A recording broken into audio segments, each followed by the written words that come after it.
तो चलिए सीधे आपको लेके चलते हैं भोपाल, जहां कैबिनेट बैठक में महत्वपूर्ण निर्णयों की जानकारी दे रहे हैं राकेश सिंह। आने वाली है ये इसलिए है ताकि प्रिंसिपल और स्कूल दोनों को ही प्रोत्साहन मिले, बाकी के स्कूल भी इस दिशा में कदम आगे बढ़ाएं।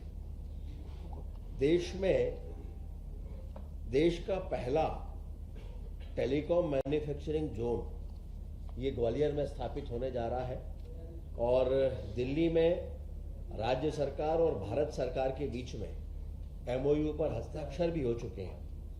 ये लगभग 350 एकड़ में विकसित होने जा रहा है, जो अत्याधुनिक प्लग एंड प्ले औद्योगिक क्लस्टर होगा।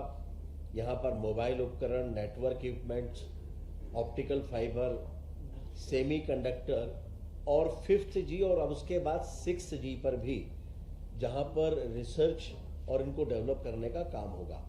इसके प्रथम चरण के लिए भारत सरकार ने 493 करोड़ रुपए की राशि की स्वीकृति भी प्रदान कर दी है। 170 एकड़ जमीन राज्य सरकार के द्वारा निःशुल्क इसके लिए उपलब्ध कराई जा रही है और उस जमीन की कीमत अगर हम देखें तो लगभग 600 करोड़ यानी 596 करोड़ रुपए उसकी राशि होती है।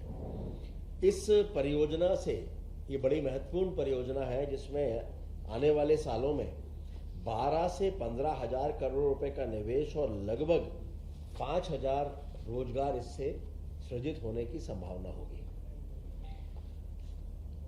जैसा आपको पिछली बार ही बताया था कि जन विश्वास अभियान प्रारंभ होने जा रहा है और 7 तारीख से इसकी शुरुआत हो रही है। माननीय मुख्यमंत्री जी स्वयं इसकी शुरुआत छिंदवाड़ा से कर रहे हैं। प्रभारी मंत्री होने के नाते मैं भी वहाँ रहूँगा और सभी जो मंत्रीगण हैं ये इनके जिलों का चयन की प्रक्रिया मुझे लगता है आज पूरी हो जाएगी और ये सभी वहाँ पर 7 तारीख को मौके पर रहेंगे अपने अपने जिलों में और इस योजना को आगे बढ़ाएंगे, जिसमें पहले भी आपको जानकारी दी थी कि इसमें जन संवाद का कार्यक्रम भी होगा, उद्योग संवाद का कार्यक्रम भी होगा, सर्विस डिलीवरी जो कि सुशासन का प्रमुख आधार है, इस पर चर्चा होगी। शासन की योजनाओं के धरातल पर क्रियान्वयन की स्थिति क्या है उसको बारीकी से देखा जाएगा। कुल मिलाकर सभी योजनाओं और कार्यों की मॉनिटरिंग के साथ साथ जनता से संवाद ये इसका प्रमुख आधार और कारण है। इस वर्ष भी हम सभी जानते हैं कि माननीय प्रधानमंत्री जी ने हर घर तिरंगा अभियान की शुरुआत की थी और इस वर्ष भी 9 से 17 अगस्त तक हर घर तिरंगा ये अभियान जन सहभागिता से शुरू होने वाला है, जो 17 तारीख को पूरा होगा और राष्ट्रीय गीत वंदे मातरम के 150 वर्ष पूरे होने के उपलक्ष्य में उसे भी इस अभियान के साथ में जोड़ा जाएगा।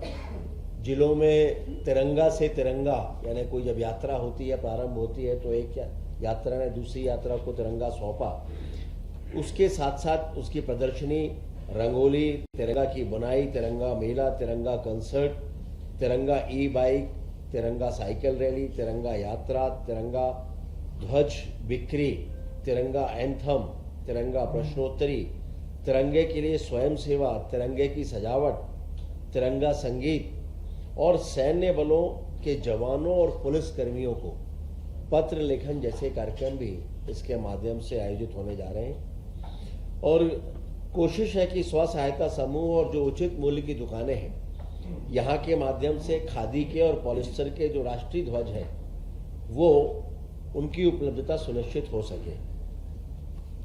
माननीय मुख्यमंत्री जी ने आह्वान किया है प्रदेश के लोगों से कि सभी तिरंगे के साथ अपनी सेल्फी हर घर तिरंगा पोर्टल पर अवश्य अपलोड करें और साथ में सोशल मीडिया हैंडल पर देशभक्ति से जुड़े हुए इस अभियान का अधिक से अधिक प्रचार प्रसार करें। ये इतना प्रचारित हो कि एक जन आंदोलन के रूप में सामने आए। निषादपुरा ये भोपाल का चौथा रेलवे स्टेशन के रूप में विकसित हो गया है। 14 करोड़ की लागत से इसका विकास हुआ है। इसमें उज्जैन, इंदौर आने जाने, दिल्ली से जहां भी इंदौर और उज्जैन जाने वाली गाड़ियां हैं उनको समय भी बचेगा और भोपाल मेन स्टेशन पर जाए बिना डायरेक्ट ट्रेन की सुविधा भी मिलेगी। अभी फिलहाल 2 ट्रेनों का स्टॉपेज यहां पर रहने वाला है, मालवा एक्सप्रेस और वेरावल एक्सप्रेस। और वर्तमान में रेलवे का जो इंफ्रास्ट्रक्चर है उसकी दृष्टि से मध्य प्रदेश सरकार के सहयोग से 1,18,000 करोड़ के कार्य भी चल रहे हैं। आज जिन विषयों पर निर्णय हुए हैं उनमें सहकारिता विभाग का एक बहुत ही महत्वपूर्ण निर्णय है कवच योजना।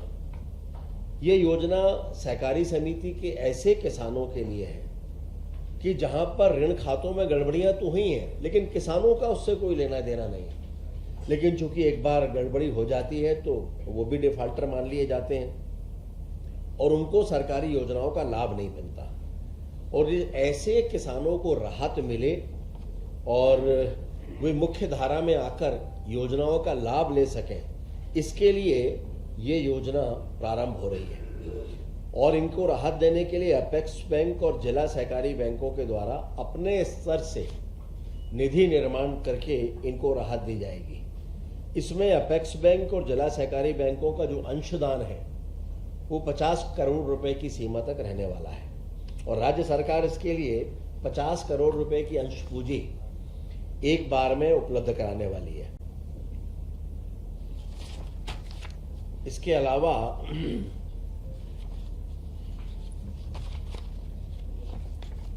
कुछ योजनाओं की निरंतरता के विषय हैं जिनमें खेल और युवा कल्याण विभाग के द्वारा स्टेडियम, खेल और इंफ्रास्ट्रक्चर विकास के लिए आगामी 5 सालों के लिए 2,460 करोड़ और ऐसे ही लोक स्वास्थ्य और चिकित्सा शिक्षा के लिए आगामी 5 सालों के लिए 12,517 करोड़ और लोक स्वास्थ्य विभाग में ही शीत ज्वर जैसे रोग के लिए आगामी 5 सालों के लिए 1,704 करोड़ और प्रधानमंत्री आयुष्मान भारत स्वास्थ्य अधोसंरचना मिशन के लिए लगभग 2,448 करोड़ रुपए और इसके साथ ही स्वास्थ्य केंद्रों की स्थापना और संचालन के लिए भी अगले 5 सालों के लिए लगभग 11,812 करोड़ रुपए इनकी निरंतरता की भी आज अनुमति प्रदान की गई है माननीय मुख्यमंत्री जी के नेतृत्व में।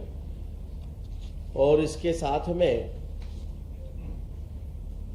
उच्च न्यायालय मध्य प्रदेश जबलपुर के लिए 20 नए पदों का सृजन भी जो किया गया था 7 फरवरी को, उनमें प्रचलित पदनामों को परिवर्तित करके नए पदनाम उसमें दिए गए।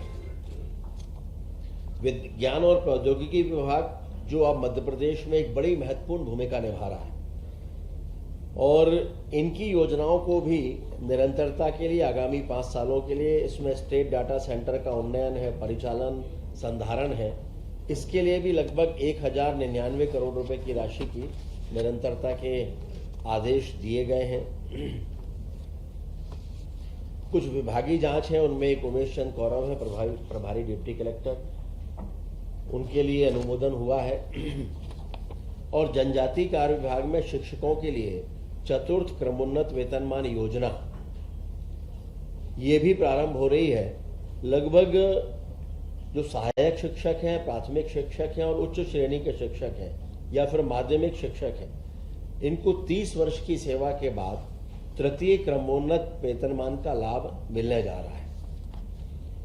और स्कूल शिक्षा विभाग और अन्य विभागों में पहले से ही चौथा समयमान वेतनमान प्राप्त उनको हो रहा है, इसलिए जनजाति कार्य विभाग में भी 1 जुलाई 2023 या उसके बाद 35 साल की सेवा पूर्ण करने पर चौथे क्रमोन्नत वेतनमान देने का भी प्रस्ताव रखा गया है।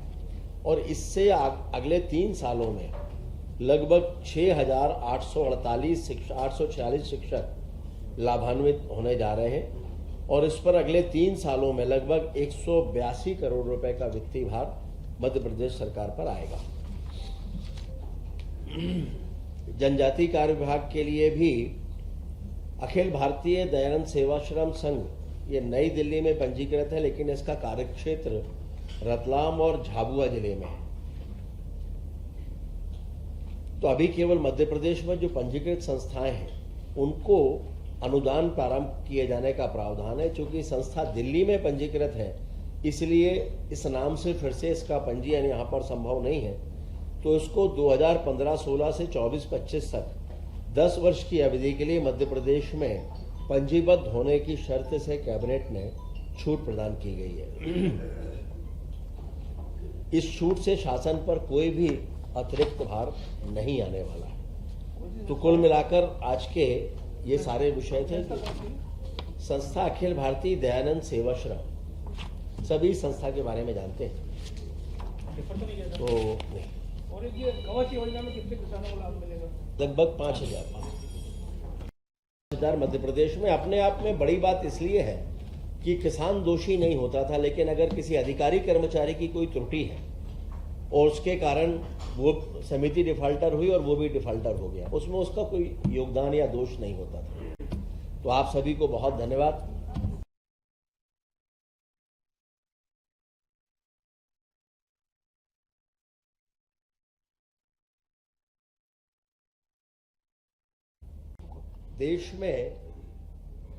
देश का पहला टेलीकॉम मैन्युफैक्चरिंग जोन ये ग्वालियर में स्थापित होने जा रहा है और दिल्ली में राज्य सरकार और भारत सरकार के बीच में MOU पर हस्ताक्षर भी हो चुके हैं। ये लगभग 350 एकड़ में देश का पहला टेलीकॉम मैन्युफैक्चरिंग जोन ये ग्वालियर में स्थापित होने जा रहा है और दिल्ली में राज्य सरकार और भारत सरकार के बीच में MOU पर हस्ताक्षर भी हो चुके हैं। ये लगभग 350 एकड़ में देश का पहला टेलीकॉम मैन्युफैक्चरिंग जोन ये ग्वालियर में स्थापित होने जा रहा है और दिल्ली में राज्य सरकार और भारत सरकार के बीच में MOU पर हस्ताक्षर भी हो चुके हैं। ये लगभग 350 एकड़ में देश का पहला टेलीकॉम मैन्युफैक्चरिंग जोन ये ग्वालियर में स्थापित होने जा रहा है और दिल्ली में